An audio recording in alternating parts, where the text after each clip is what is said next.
Muy buen día.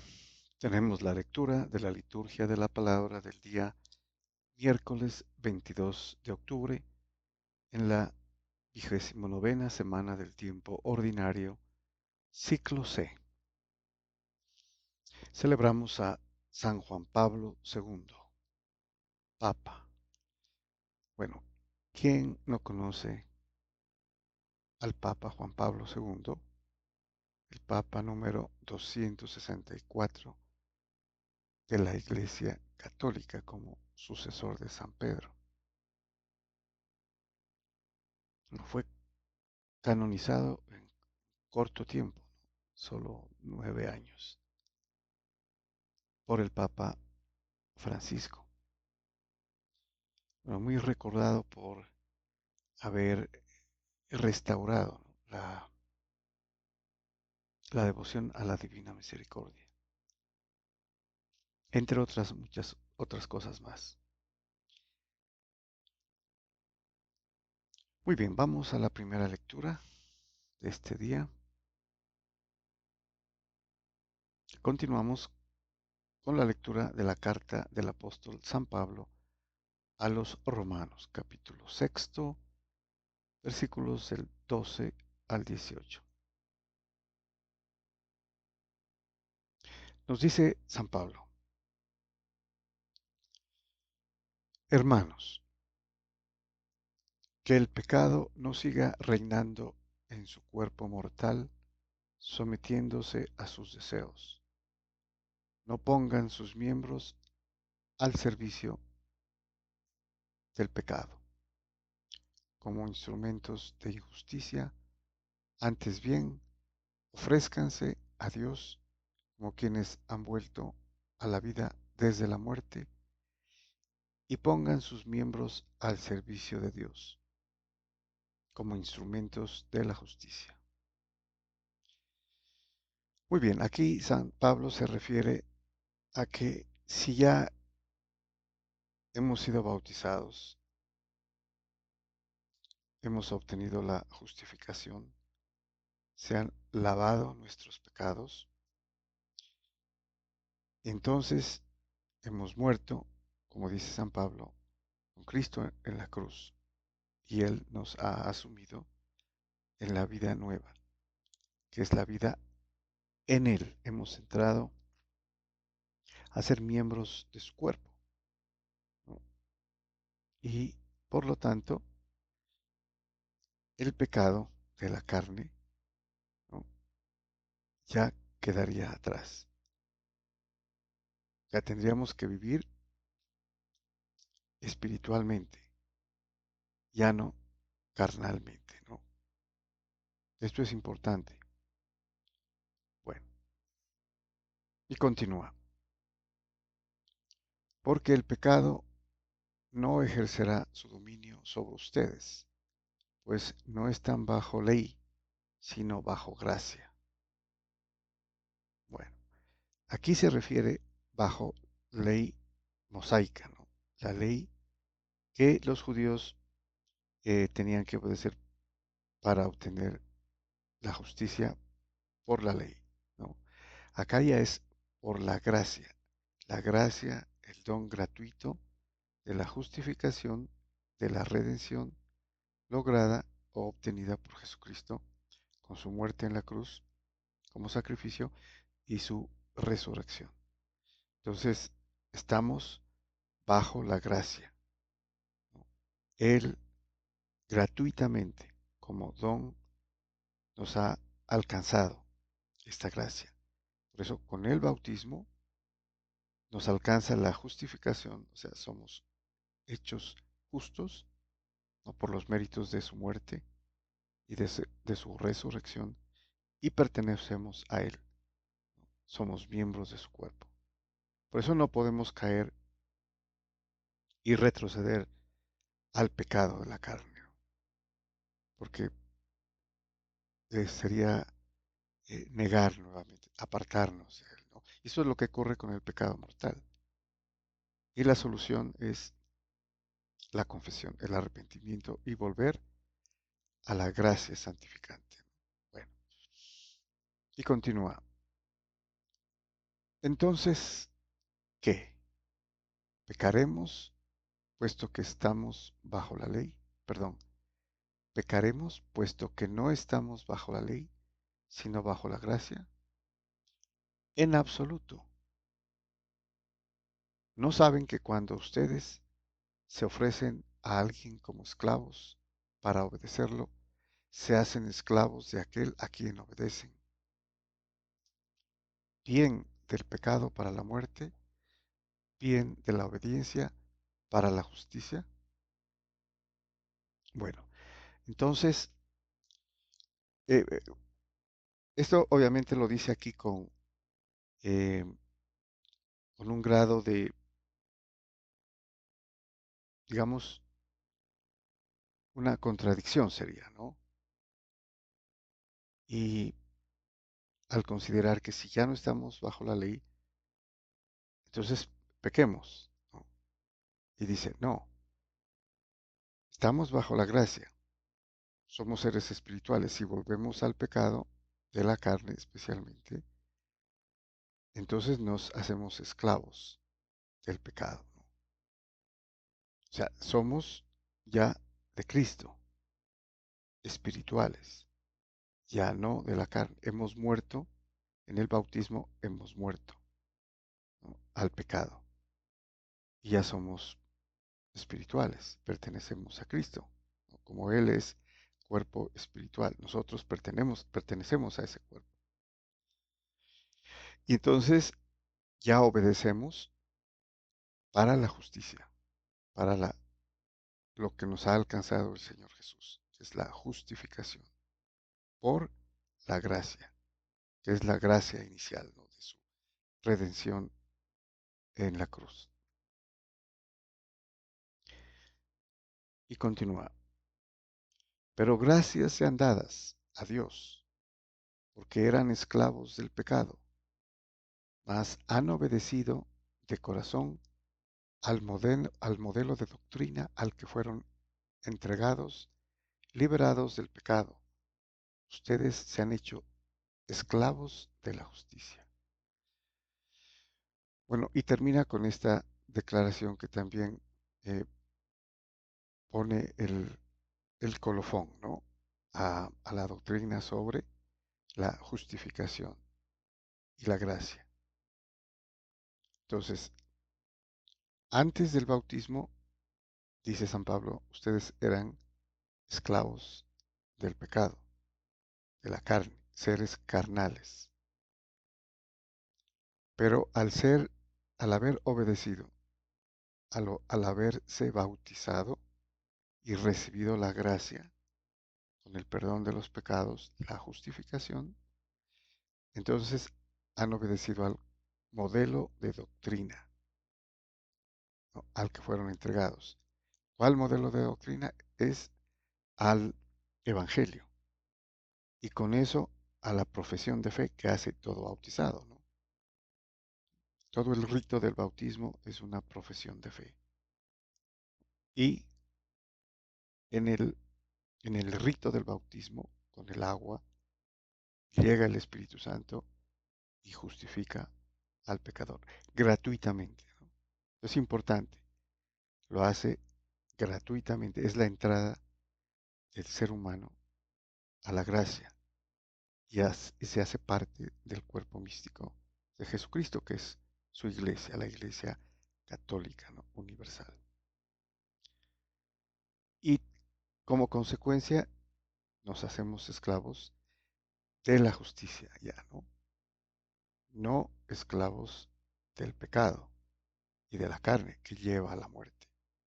Nos hemos hecho esclavos de la justicia para vida eterna, que es la vida espiritual, y de la cual no podemos caer, no, no debemos caer. Bueno, muy bien, vamos al Salmo responsorial. Tenemos el Salmo número 12, cuyo responso es: nuestro auxilio es el nombre del Señor. Este es un salmo de acción de gracias y de alabanza, ¿no?, eh, que manifiesta la protección, la providencia y la misericordia de Dios, ¿no? Todo lo que ha hecho Dios con Israel o por Israel, ¿no?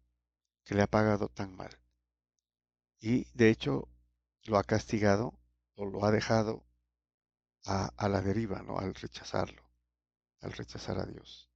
Y al irse con otros dioses, lo ha dejado a su suerte.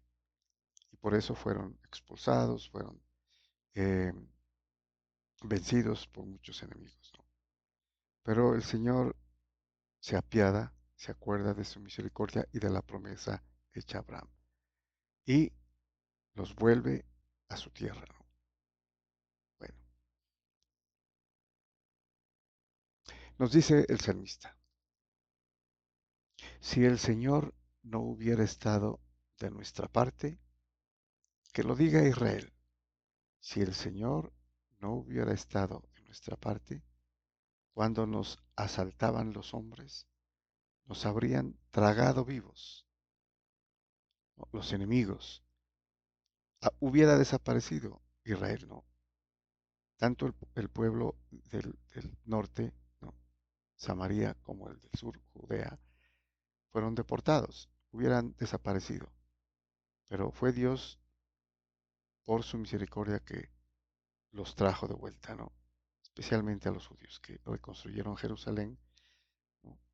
Que fue destruida, reconstruyeron el templo. Y continúa, tanto ardía su ira contra nosotros.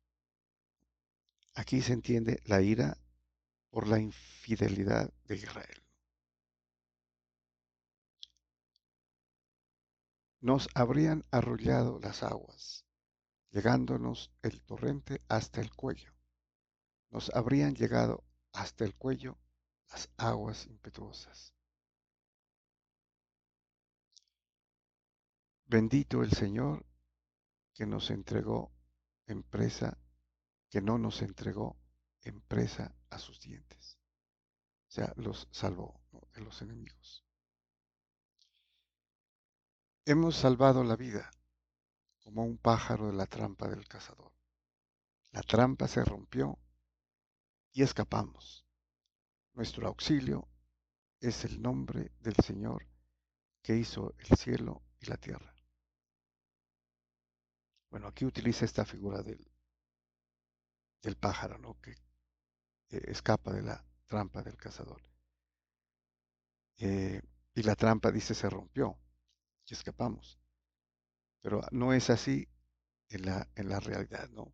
Puede ser una alegoría, pero en realidad fue Dios mismo quien utilizó instrumentos extraños o extranjeros, ¿no? El rey Ciro, el rey Darío, Artajerjes, para que los judíos volvieran y reconstruyeran Jerusalén y el templo. Muy bien, y pasamos al Evangelio. Continuamos con la lectura del Evangelio según San Lucas, capítulo 12, versículos del 39 al 48. Su título temático, al que mucho se le dio, mucho se le reclamará. Muy bien, nos dice entonces San Lucas. En aquel tiempo dijo Jesús a sus discípulos, comprendan que si supiera el dueño de casa a qué hora viene el ladrón, velaría y no le dejaría abrir un boquete en casa. Bueno, habíamos ya comentado al respecto, era eh, común, ¿no? Que en las casas pudieran ser robadas, ¿no? Y la forma más común era abrir un boquete, especialmente por arriba, ¿no? La parte más sensible, más débil. Y por ahí entraban los ladrones o los eh, asaltantes para robar y apoderarse de los valores de la casa. Por eso, si el dueño supiera a qué hora viene el ladrón, se estaría preparado, ¿no? Por eso pelaría, dice, y no le dejaría abrir un boquete en la casa. Estaría despierto, en otras palabras. Lo mismo ustedes, estén preparados, porque a la hora que menos piensan, viene el Hijo del Hombre. Este es muy directo, ¿no? Viene el Hijo del Hombre, la segunda venida de Jesucristo, en gloria como juez para juzgar a vivos y muertos, ¿no? El juicio final. Entonces, estén preparados, porque a la hora que menos piensen, es importante, ¿no? ¿Cuál es la hora que uno menos piensa? Cuando parece que todo está bien. Así lo dirá en otro pasaje.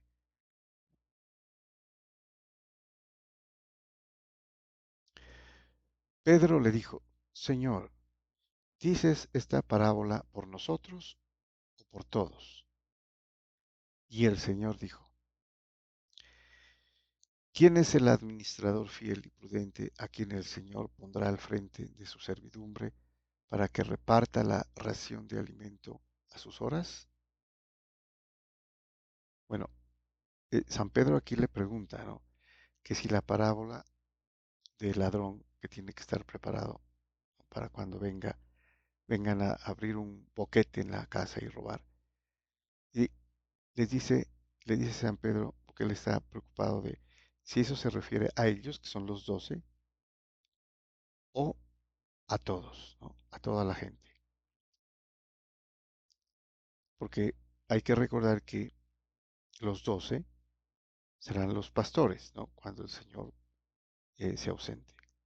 Y ellos estarán encargados. Y por eso aquí le responde sobre el administrador fiel y prudente. Ellos van a estar al frente, ¿no?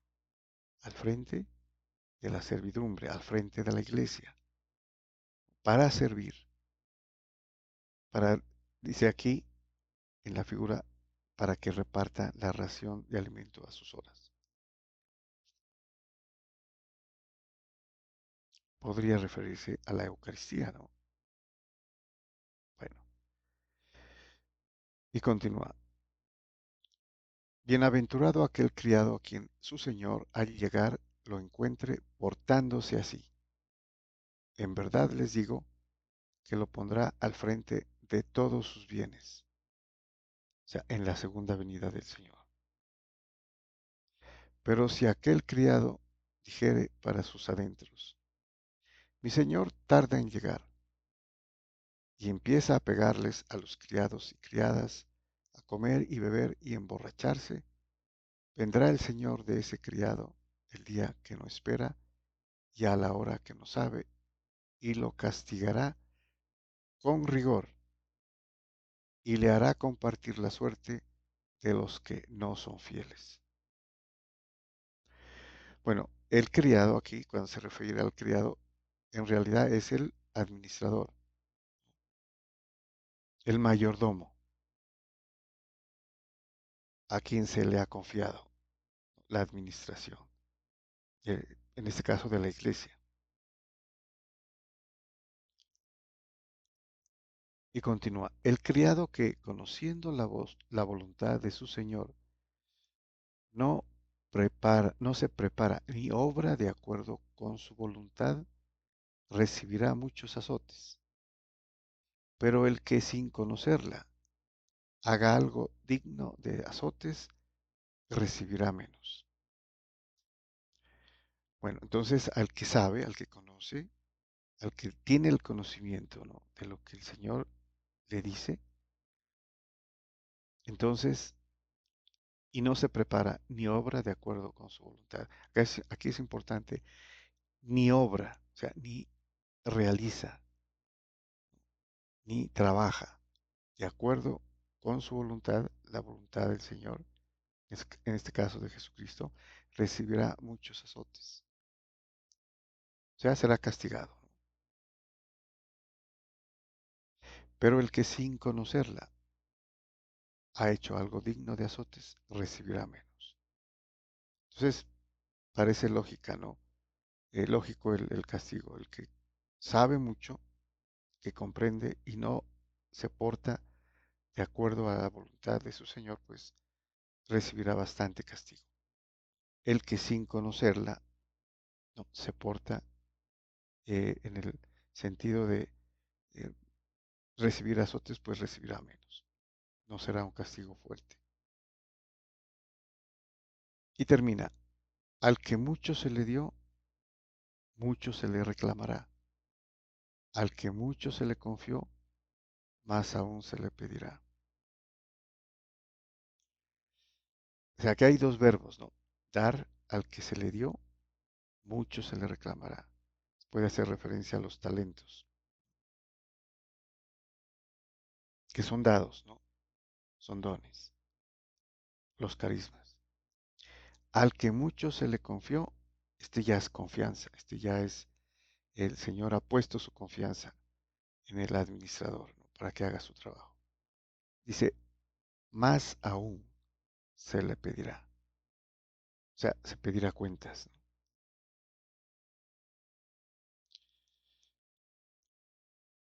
Muy bien, muchas gracias y bendiciones.